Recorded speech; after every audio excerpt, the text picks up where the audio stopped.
Bismillahirrahmanirrahim. Assalamualaikum warahmatullahi wabarakatuh. Alhamdulillah, alhamdulillah, alhamdulillahirabbil alamin. Wassalatu wassalamu ala asrofil anbiya'il mursalin wa ala alihi wa sahbihi ajmain, amma ba'du. Pertama-tama dan paling utama saya panjatkan puji syukur kepada Allah Subhanahu wa taala yang telah memberikan saya kesempatan, kesehatan dapat membuat sebuah video ini dalam keadaan sehat dan walafiat. Salawat serta salam kepada baginda kita Nabi besar Nabi Muhammad sallallahu alaihi wasallam. Allahumma sholli ala sayyidina Muhammad wa ala ali sayyidina Muhammad. Dalam video ini saya akan menjawab soal-soal UAS pada mata kuliah manajemen peserta didik yang diampui oleh dosen Ibu Erlani Pertiwi, SPD, MPD. Baik, saya akan menjawab soalan pertama. Soalan pertama yaitu sebutkan kegiatan apa saja yang termasuk dalam manajemen peserta didik. Jelaskan dan kemukakan contohnya. Baik, dalam kegiatan-kegiatan manajemen peserta didik haruslah diupayakan untuk mempersatukan peserta didik yang mempunyai aneka ragam latar belakang dan punya banyak perbedaan. Maksud perbedaan ini ialah perbedaan-perbedaan yang ada pada peserta didik tidak diarahkan lagi bagi munculnya konflik di antara mereka, melainkan justru mempersatukan dan saling memahami dan saling mengetahui dan saling menghargai. Kegiatan manajemen peserta didik haruslah dipandang sebagai upaya pengaturan terhadap pembimbingan peserta didik. Oleh karena membimbing, haruslah terdapat ketersediaan dari pihak yang dibimbing, ialah peserta didik itu sendiri. Tidak mungkin pembimbingan demikian akan terlaksana dengan baik manakala terdapat keengganan dari peserta didik sendiri itu. Dalam kegiatan manajemen peserta didik haruslah mendorong dan memacu kemandirian peserta didik. Prinsip kemandirian ini demikian akan bermanfaat bagi peserta didik tidak hanya ketika di sekolah, melainkan juga ketika sudah terjun ke lingkungan masyarakat. Ini mengandung arti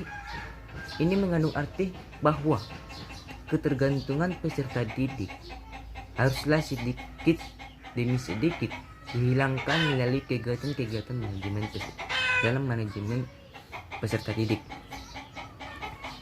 Adapun kegiatan yang pertama dalam perencanaan peserta didik. Perencanaan terhadap peserta didik menyangkut perencanaan penerimaan siswa baru, kelulusan, jumlah putus sekolah, ataupun kepindahan. Khusus mengenai perencanaan peserta didik akan langsung berhubungan dengan kegiatan penerimaan dan proses pencatatan atau dokumentasi data pribadi siswa, di mana data-data pribadi siswa ini kemudian tidak dapat dilepaskan dengan kaitannya dengan pencatatan atau dokumentasi data hasil belajar dan aspek-aspek yang lain diperlukan dalam kegiatan kurikuler dan non-kurikuler. Adapun kegiatan dalam perencanaan peserta didik ini ialah rekrutmen peserta didik. Rekrutmen peserta didik ini ialah sebuah proses pencarian menentukan peserta didik yang nantinya akan menjadi peserta didik di lembaga sekolah yang bersangkutan. Dalam mencari peserta didik, seorang manajer ataupun seorang kepala sekolah dapat melakukannya dengan membentuk kepanitiaan penerimaan peserta didik maupun pembuatan dan pemasangan pengumuman. Hal ini dilakukan agar informasi yang hendak disampaikan ke sekolah melalui kepanitiaan penerimaan peserta didik dapat diketahui oleh peserta didik secara jelas dan detail. Terus yang kegiatan yang kedua dalam perencanaan peserta didik ini adalah seleksi peserta didik. Dalam seleksi peserta didik ini merupakan suatu kegiatan-kegiatan pemilihan calon peserta didik untuk menentukan diterima atau tidaknya calon peserta didik tersebut menjadi peserta didik di lembaga pendidikan berdasarkan ketentuan yang berlaku. Adapun berupa ujian, kemampuan bakat maupun berdasar pada nilai ujian nasional. Terus kegiatan yang ketiga ialah orientasi.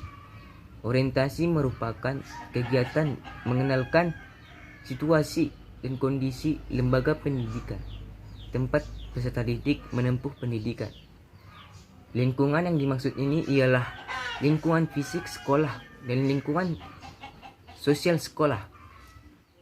Tujuan dengan orientasi itu ialah agar siswa mengerti, menaati peraturan-peraturan yang berlaku di sekolah.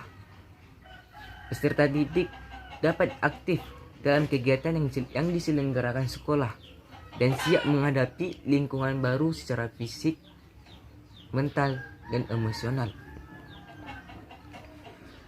Adapun kegiatan pembinaan peserta didik. Pembinaan yang berkaitan dengan peserta didik di sini ialah usaha untuk mengoptimalkan kemampuan peserta didik akademik maupun non-akademik peserta didik dengan diberikannya layanan-layanan khusus yang disediakan sekolah. Adapun kegiatan dalam pembinaan peserta didik ini ialah layanan bimbingan dan konseling. Layanan BK merupakan proses pemberian bantuan terhadap siswa agar perkembangannya optimal sehingga anak didik bisa mengarahkan dirinya dalam bertindak dan bersikap sesuai dengan tuntutan dan situasi lingkungan sekolah, keluarga, dan masyarakat. Terus yang kedua ialah kegiatan layanan perpustakaan. Di sini layanan perpustakaan merupakan menyediakan sarana dan prasarana bagi peserta didik untuk memperkaya dan perluas cakrawala pengetahuan peserta didik, meningkatkan keterampilan ataupun kegunaan lainnya. Baik, adapun soal yang kedua ialah bagaimana pandangan saudara tentang manajemen peserta didik berdasarkan bidang garapan administrasi pendidikan. Jelaskan secara singkat. Menurut saya, manajemen peserta didik itu merupakan bagian dari administrasi pendidikan, di mana terdapat dua inti kegiatan dalam administrasi pendidikan, yaitu pertama, pembuatan kebijakan, kedua dan yang kedua pelaksana kebijakan. Dalam hal ini, manajemen peserta didik merupakan pelaksanaan dari kebijakan itu sendiri, yang dimana seorang manajer pendidikan harus mampu menjalankan kebijakan yang telah dibuat. Kebijakan ini memberikan erat dengan aturan, tata cara atau prosedur dalam melakukan manajemen peserta didik. Bidang garapan kesiswaan ialah apa saja yang dikerjakan oleh suatu lembaga pendidikan untuk mengurus siswa-siswa yang dibatasi ruang lingkupnya. Bidang garapan ini sering disamakan dengan manajemen peserta didik karena tidak jauh beda dengan keduanya saling berhubungan. Manajemen penggunaan sumber daya secara efektif untuk mencapai suatu sasaran yang dituju sesuai dengan tujuan.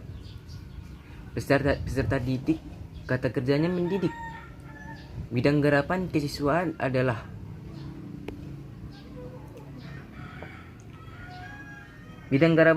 ini ialah merupakan kerjakan oleh sesuatu sasaran yang dituju dan di mana tujuan itu yang akan diperoleh oleh peserta didik tersebut. Terus yang ketiga ialah menjelaskan peran kepala sekolah sebagai pengawas dalam manajemen peserta didik. Baik, di sini kepala sekolah dalam kedudukannya sebagai supervisor berkewajiban membimbing para guru agar menjadi pendidik dan pengajar yang baik. Bagi guru yang sudah baik agar dapat dipertahankan kualitasnya, dan sebaliknya bagi guru yang kurang baik dapat dikembangkan kualitasnya untuk menjadi lebih baik. Dalam hal itu, baik guru yang berkompeten maupun yang masih lemah harus diupayakan agar tidak ketinggalan zaman dalam proses pembelajaran maupun materi yang diajarkan. Kepala sekolah sebagai supervisor berfungsi sebagai sosok pribadi yang secara kontinu memberikan bimbingan, bantuan, pengawasan, sehingga penelitian terhadap masalah-masalah yang berhubungan dengan pengembangan dan perbaikan program, kegiatan pengajaran, dan pendidikan. Kepala sekolah harus memberikan layanan yang optimal kepada seluruh pelaksana pendidikan, khususnya pelayanan bagi guru yang secara profesional bertanggung jawab langsung terhadap proses belajar mengajar di sekolah. Baik, adapun soal yang keempat dalam implementasi. Dalam implementasi manajemen peserta berbasis sekolah pasti ada karakteristik yang membedakan dari bagaimana pengelolaan serta hasilnya. Deskripsikan perbedaan sekolah yang menerapkan MBS dengan yang tidak menerapkannya. Baik, di sini saya membicarakan tentang perbedaan antara sekolah yang menerapkan MBS dengan yang tidak menerapkan MBS. Baik, secara kesederhanaan bisa dikatakan bahwa MBS itu berarti desentralisasi pendidikan, yang artinya memindahkan pengambilan keputusan di level sekolah. Hal ini sangat penting diperhatikan karena keputusan itu harus selalu terkait konteks, waktu, dan perhitungan langsung mengenai dampaknya, untung ruginya. Seorang pemimpin yang sangat hebat dan berprestasi sekalipun bisa mengambil keputusan keliru kalau tidak melihat hal-hal tersebut.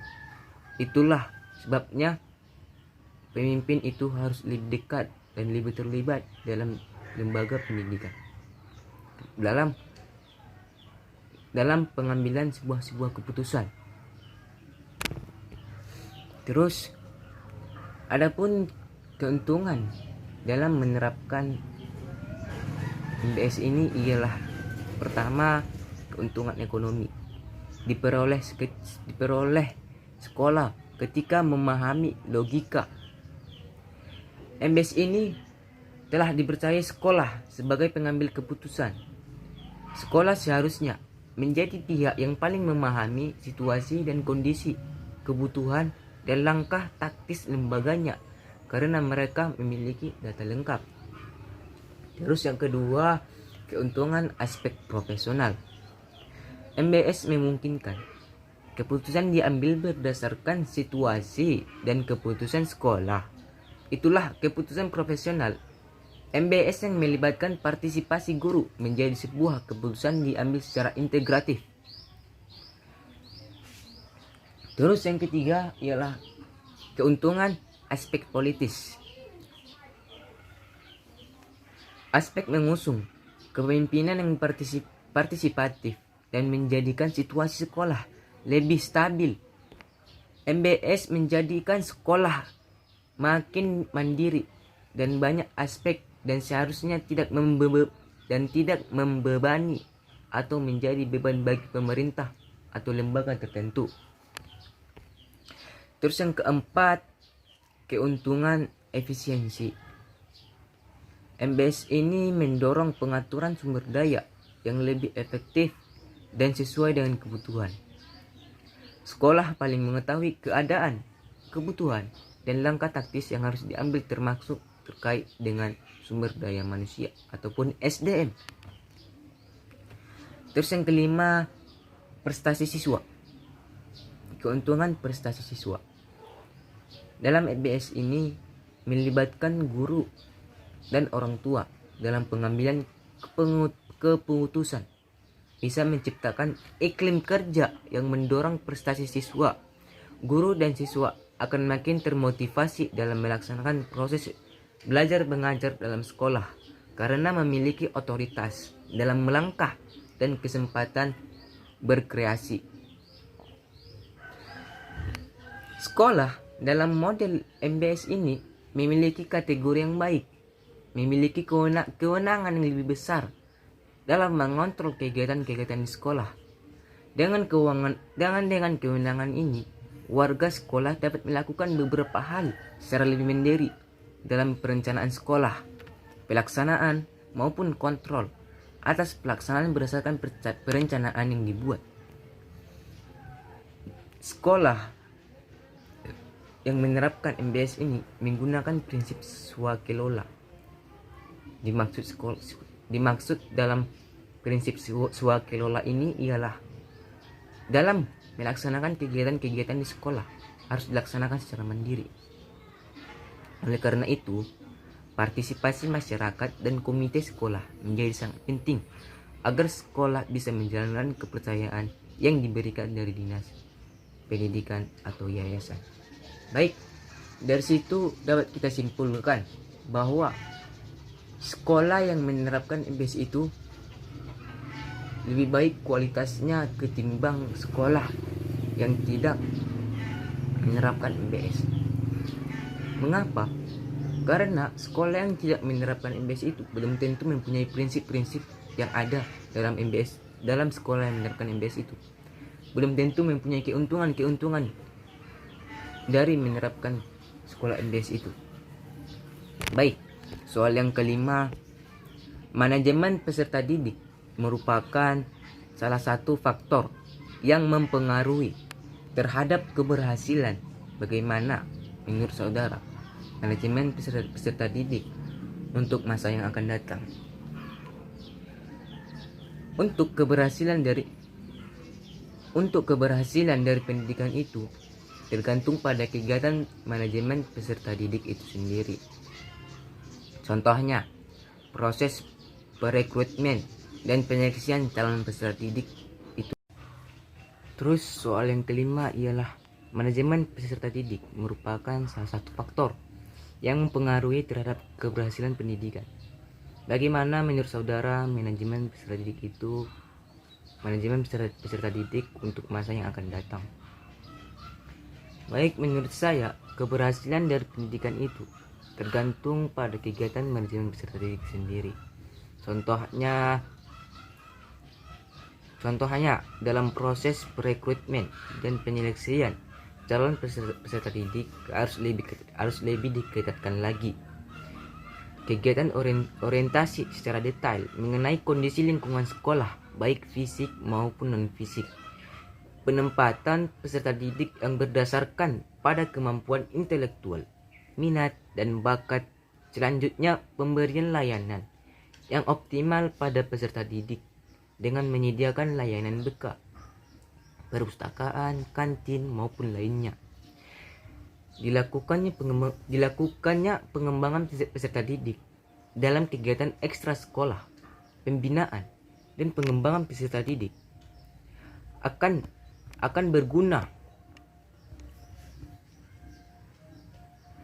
berguna di kelak kemudian hari. Akan berguna juga bagi para lulusan untuk melanjutkan ke jenjang yang lebih tinggi. Pengintegrasian antara sekolah dengan alumni agar tercipta hubungan yang harmonis di antara mereka. Dari banyaknya kegiatan manajemen peserta didik itu dapat mengatur atau mengolah peserta didik sebelum masuk sekolah, menjalani sekolah, lulus sekolah, hingga menciptakan hubungan antara sekolah dengan lulusannya. Tak lain tujuannya agar peserta didik lebih berkualitas yang pada gilirannya akan meningkatkan kualitas pendidikan. Baik, cuman itu saja yang bisa saya jawab. Kurang lebihnya saya mohon maaf. Jika ada kata-kata yang kurang memungkinkan, saya mohon maaf.